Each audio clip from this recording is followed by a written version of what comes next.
Good afternoon, everyone. Thank you to the League of American Orchestras for inviting me to speak, and thank you for joining us here in Nashville for this year's conference. I know it hasn't been typical for a music director to speak to conference attendees, but when the League extended the invitation to me, I leapt at the chance. I didn't even have to think twice about whether to accept this opportunity because I know that the time that we will spend together this week is so important. Every single one of us here, whether you're a musician, an administrator, a volunteer, or some combination of those, contributes to the success of our orchestras. And as with the orchestra itself, each of us plays an important role. We all have to work together to shape the outcome. Even if one part is missing, if we're not following the same cues, if we're working from a different interpretation of the big picture, the result will not come together as we intended. So for the next few days, as we participate in the conference sessions, engage in conversation, and take the opportunity to listen and to learn, we'll be invited to think about how to place our communities, our music, and our musicians at the center of the conversation. We will be challenged to identify ways to redefine excellence and to ensure that a diversity of voices are shaping that conversation. We will be asked to think about ways to transform inspiration and innovation into meaningful action. We'll be invited to explore how we can move our historically rich art form forward into the future. And perhaps more important of all, we will be doing it together. With the guidance and leadership of the League, along with the communities we serve, we are all working toward a continually deepening understanding of our shared mission. To achieve artistic excellence, yes, but also of equal importance, to work towards dismantling barriers so that everyone is invited to the conversation and that everyone is served by the work that we do. There's a reason why music should be at the center of this conversation, why it has to be at the center of this conversation. Because music is the humanizing force we need to do this very work, to make all voices be heard and counted, and to transform the wisdom of those collective voices into action. We need to hold tightly to this idea as we go about our work. As tempting as it is to focus on all of the challenges of running a symphony orchestra, our greatest responsibility to our communities is to channel this profound humanizing force of music and use it to create meaningful, lasting, and growing transformation.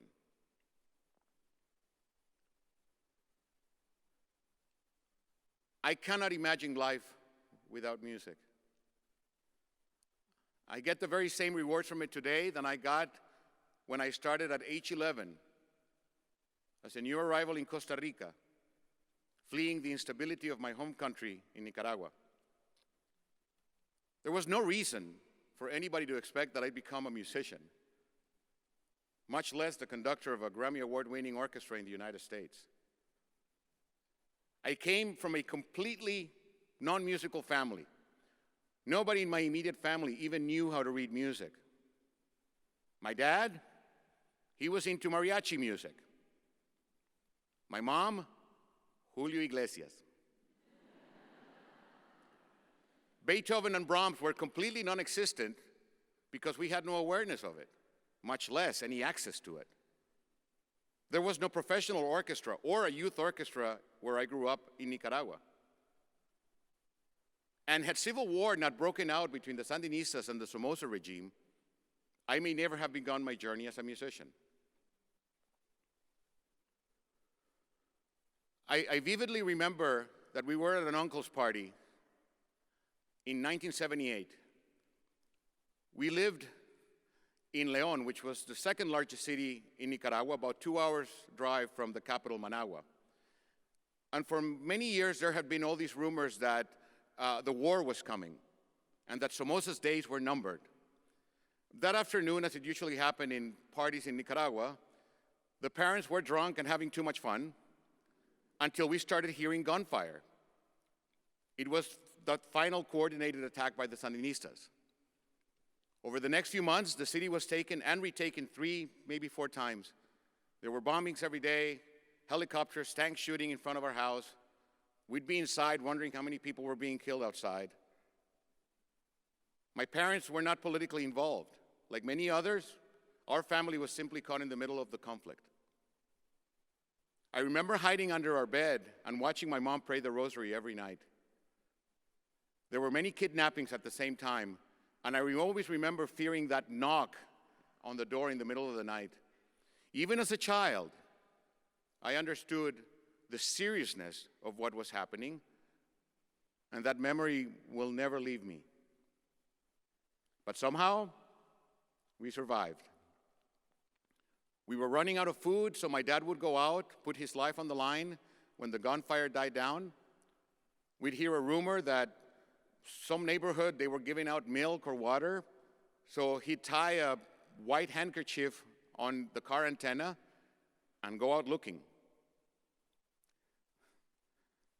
I myself got caught one time in the crossfire. I went out to run an errand for my dad, and as luck had it, at the right moment I was in a particular street, the National Guard ran into the rebels and they started shooting at each other. So I had to throw myself under a car. A nearby family was finally able to pull me out to safety after about 2 hours. We lived through many months of this. When the war ended, we hoped that life would go back to normal, but it didn't. And there was a mass exodus from Nicaragua. Leaving was very difficult, but my parents made the decision that they wanted a better life for their children. We took what we could and started a new journey. We were openly welcomed in Costa Rica when we arrived, and I had the privilege that at least my family was together. That wasn't the case for many families. We were struggling, but we were struggling together. Music helped me make this transition into a new life, starting from nothing. For my parents, it was a way to keep me busy, but it became a lifesaver and an obsession for me.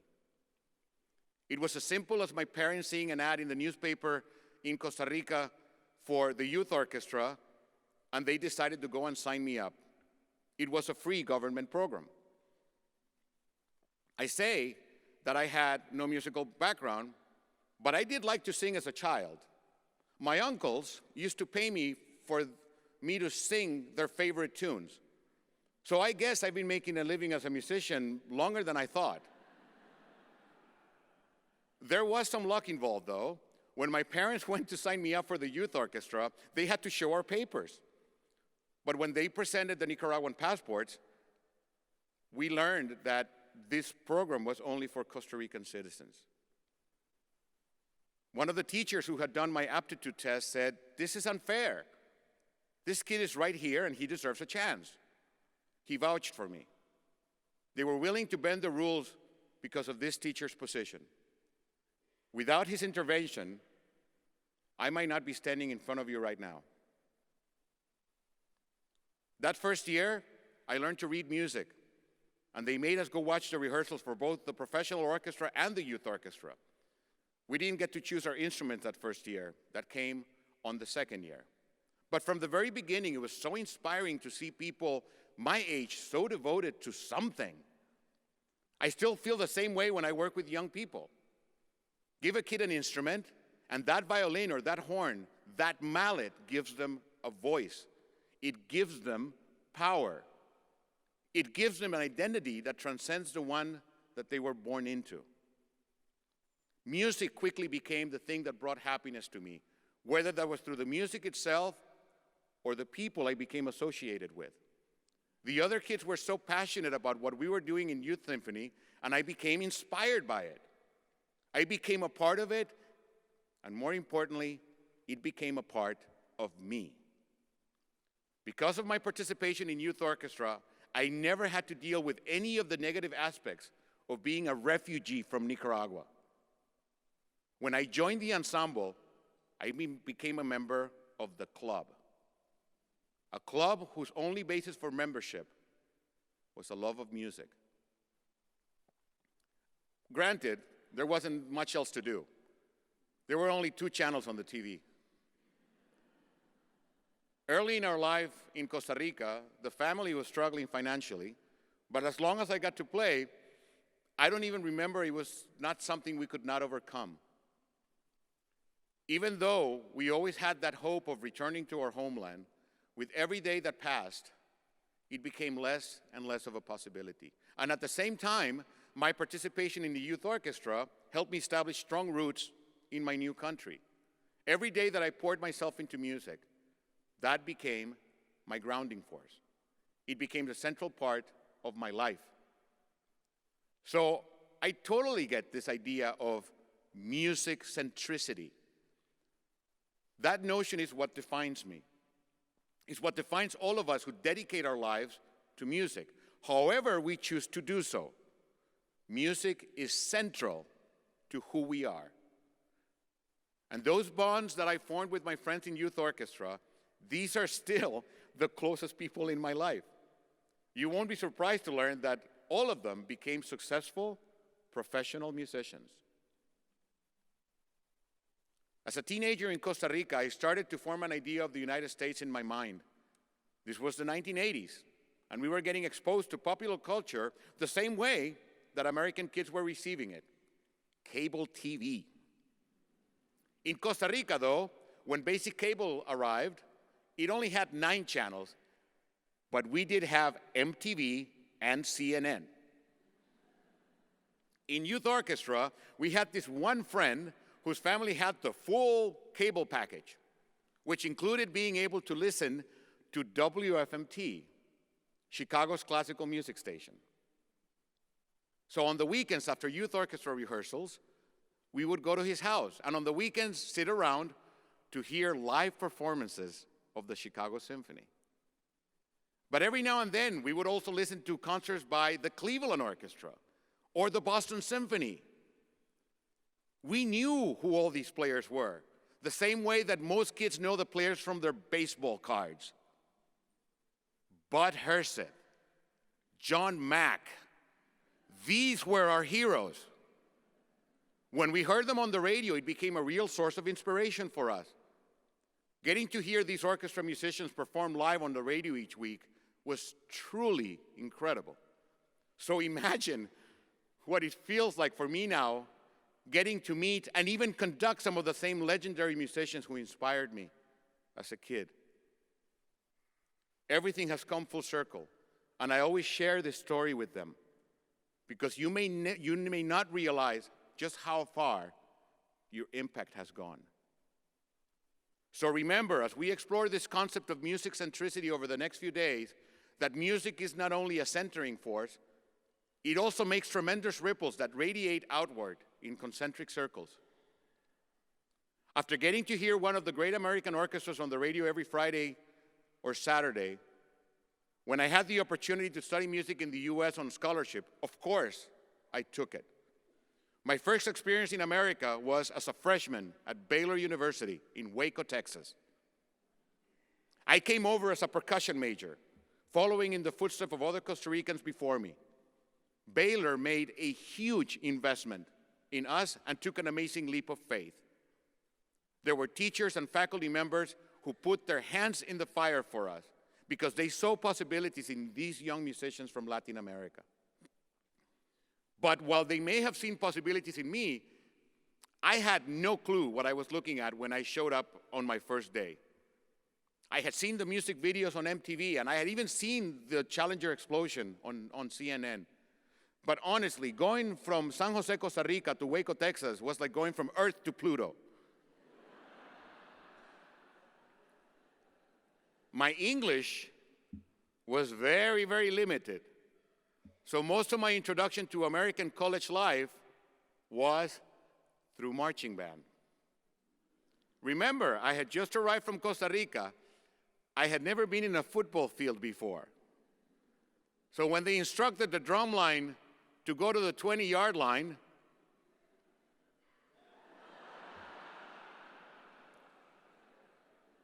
I remember there was this kid from DeSoto, Texas. His name was Gary, and he started laughing at me really hard. And I'll never forget that voice. He said, "You're not from around here, are you?"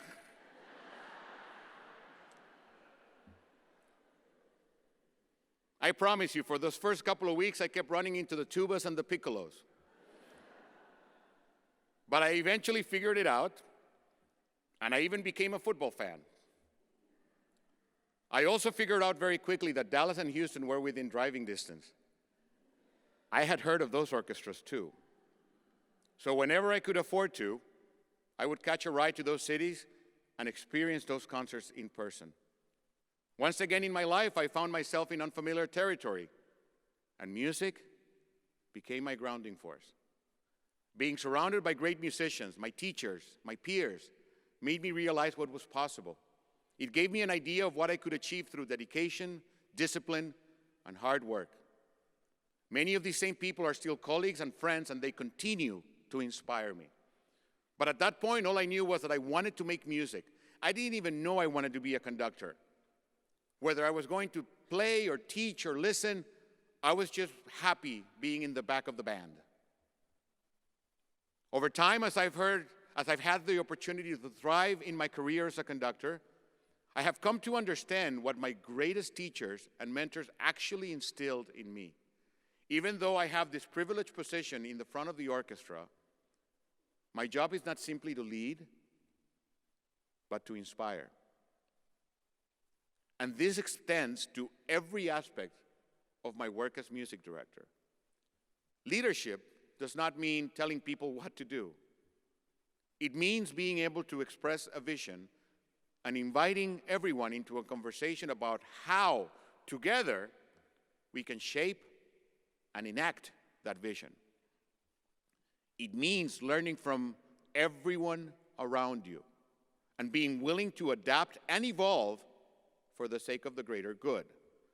And as we all know, the work of an orchestra goes far beyond of what happens on stage. It resonates out into the audience, to our donors, our volunteers, and to the wider communities we serve.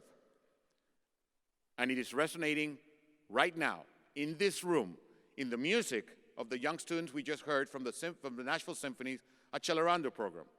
As together, we think about the ways that orchestras can play a role in transforming our world. So if I can do anything today, I hope that I can inspire you to explore your own role in sustaining and expanding the work of our orchestras. Let's take a moment to remember why we are here. It is all about the music. Everything we do, the reason we choose repertoire, soloists, our process for auditioning musicians, our education programs, the work we do to sell tickets and generate public support, all of this should be driven by one thing only: the music. Because the music is what inspires us, and your job, like mine, is to inspire others. The problem, of course, is that not everyone has access to the music, a fact that we're getting better at acknowledging and learning how to address more effectively. In the orchestra world, we used to believe that it was simply enough to perform great music. Sell tickets and people will come. Pipe concerts on the radio, and maybe, just maybe, you might reach the ears of an eager young music student in Costa Rica. We now know that that is not enough. We now are recognizing, decades after the civil rights movement in America, that not everyone has the same opportunities, and that race is one of the defining factors in who has access and who does not. As an industry, we continue to come together and learn how to do better. Thanks to entities like the Sphinx organization, which has been working on behalf of young musicians of color for nearly a quarter of a century, this is not a new conversation.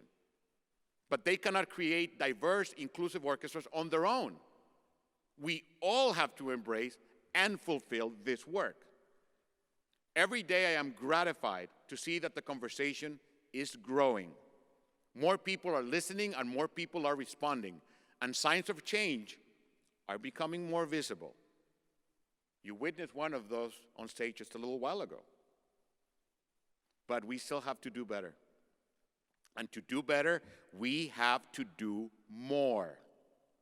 We have to get beyond thinking that inclusion is somehow special or unique. No, this work is at the very core of our mission and our identities as orchestras. We know that this work requires time. In the case of a program like Accelerando, it will take years. So we have to be patient, but we have to also be relentless. When I think about my own role in this process, much of it comes down to the choices I get to make about who and what we put on our stage. Which composers will we champion? Which artists will we invite? As a Latin American who hails from the two great meccas of classical music, Nicaragua and Costa Rica, my own experience is a reflection of who I am. Again, so much of this comes back for the opportunities I have been given, first in youth orchestra, then at Baylor, and then repeatedly as I've made my way as a conductor to Minnesota, to Oregon, to Nashville, to Wrocław, Poland. I've always been musically curious. As anyone who knows me will tell you, I get every bit as excited about the band Rush as I do about Mahler or Stravinsky. At the same time, after engaging in conversation with my colleagues and peers over the last few years, when I look at the repertoire I've championed as a conductor, I've started to see the gaps. As much as I've treasured working with Joan Tower or Jennifer Higdon, I really have performed the work of very few female composers. The same thing is true when we talk about composers of color. Just in the last couple of years, Florence Price has begun to receive the attention and acclaim that eluded her during her lifetime. This is the woman who once wrote to Kusevitsky, "I have two handicaps, those of sex and race. I am a woman and I have some Negro blood in my veins." This particular story is especially striking because Kusevitsky was one of the great champions of the new music in the 20th century. Our understanding of classical music today was profoundly shaped by his influence. And yet, as far as we know, he never so much as even wrote back to Florence Price. The result? I have conducted hundreds of pieces from the 20th century. I have referred myself and to the Nashville Symphony as champions of American music. And yet, Florence Price's music has never been performed on this stage. I wasn't even familiar with her until recently. Never mind the other composers of color who have contributed to our repertoire. It all comes back to the music and to music centricity. Composers like Florence Price, George Walker, Adolphus Hailstork, Gabriela Lena Frank, Hannibal Locumbe, Jonathan Bailey Holland, and Tania Leon have been routinely pushed to the periphery. It is time to bring them and their music to the center.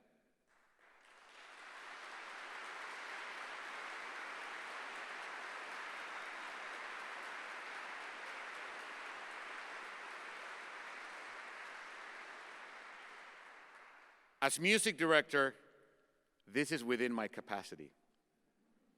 And it is my job to do this in a way that is meaningful, that makes it integral to the conversation, and to move from a spirit of equity and inclusion to one of belonging.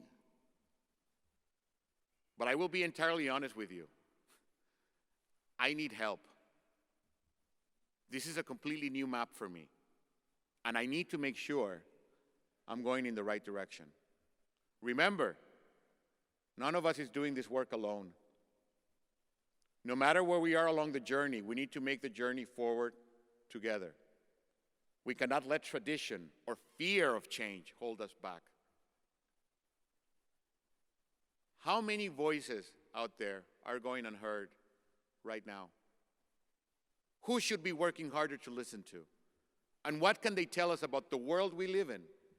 About the parts of the world we don't even know? About the world we are seeking to create? How much richer can our own lives be with this greater knowledge? These questions, yet again, go right to the heart of why we exist. The music. The repertoire is finite. And if there's one thing that orchestras can be accused of, it's repetition ad nauseam. we are coming up on the 250th anniversary of Beethoven, and it is a big deal. But come on, every year is a Beethoven year.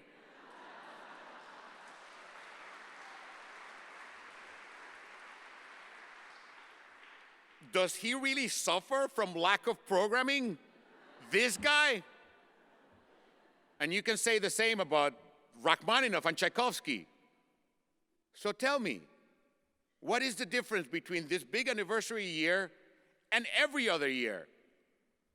We're going to put Beethoven on our season brochures the next year and the year after that. If we want to make room for new voices and diverse perspectives, we have to expand the repertoire. And we can do that not just by commissioning new work, but by continuing to breathe life into these new works through repeated performances.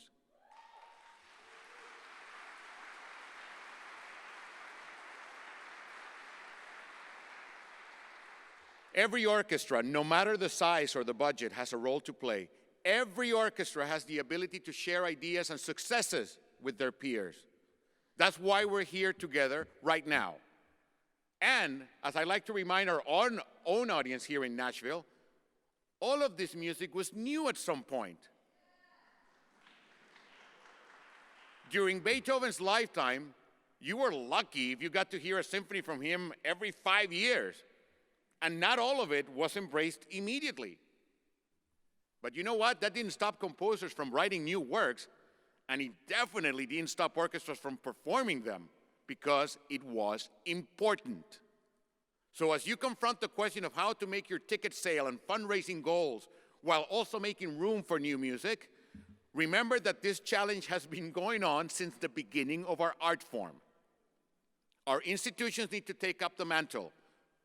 We need to challenge ourselves. We need to challenge convention and come up with creative ways of challenging our audiences. Just enough, of course, so they keep coming back. It is our responsibility to make the exploration of a wider repertoire both exciting and energizing. Whether we are performing Beethoven for the 250th time, or we're giving a world premiere, whether we're upholding the artistry of old dead white guys or young diverse voices, and there is room for both, it's worth remembering that music is more than beautiful melodies and harmonies and solos. It is emotion. When we are performing and promoting the work of a composer, we are conveying what's deep inside their souls. And if we're willing to listen not just with open ears, but with open hearts, we will learn that the things that inspire and frustrate them are often the same things that inspire and frustrate us in everyday life. How we translate that to our audience matters. I have been very fortunate that at each of the orchestras I've been associated with, there has been not just a genuine commitment to nurturing the music, but a high degree of collaboration. Music directors tend to believe that we have all the answers. But if there is anything that my own experience has taught me, is that we don't. I may feel very confident about what happens on stage, but there is so much more to leading an orchestra. It requires all of us working closely together, not just to achieve success, but to define it in the first place. As you participate in the conference this week, and after you return home, remember that your role at your orchestra is valuable, and your own voice matters. I'll even go a step further and tell you this: don't be afraid to challenge your music director. Share ideas, ask questions, explore assumptions, and more importantly, don't give up. Personally, I love that I get to learn something new every day by working with my wonderful colleagues at the Nashville Symphony. Every day we begin from a position of how can we use our shared knowledge for the betterment of our institution? How can we get more people into the hall? How can we eliminate barriers and provide more people with access. How can we make a difference in the work that we do every day? If these questions matter to me and to my colleagues, they should matter just as much to you and your music director. Here's why. When I look back at my own experience, I think about that moment when the Costa Rican official turned down my youth orchestra application because I didn't have the right citizenship papers. I said there was some luck involved, but it was more than luck. The whole reason I am standing in front of you right now is because somebody saw possibilities in me. That teacher spoke up for me and said, this person deserves an opportunity. I have never forgotten that because it reminds me of my own responsibility to create opportunities. Yes, it is true that as we go about our work, we need to keep the music at the center. If we don't, we will quickly lose our way. But at the same time, we need to remember that music is just a tool. It's the tool we use to do our real job, which is reaching, teaching, serving, healing, transforming, and inspiring people. My own journey has taught me that everyone, no matter where they came from, what they look like, what their identity is, everyone deserves that opportunity. I am forever grateful that somebody gave me mine. Thank you.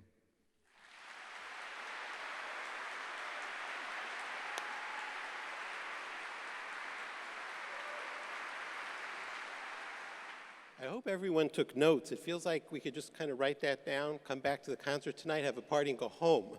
I don't know what else could be said after all of that. Giancarlo, thank you so much. The humility and candor, wisdom, and passion, really, it's a model for all of us. And we're really blessed to have had him speak with us this afternoon.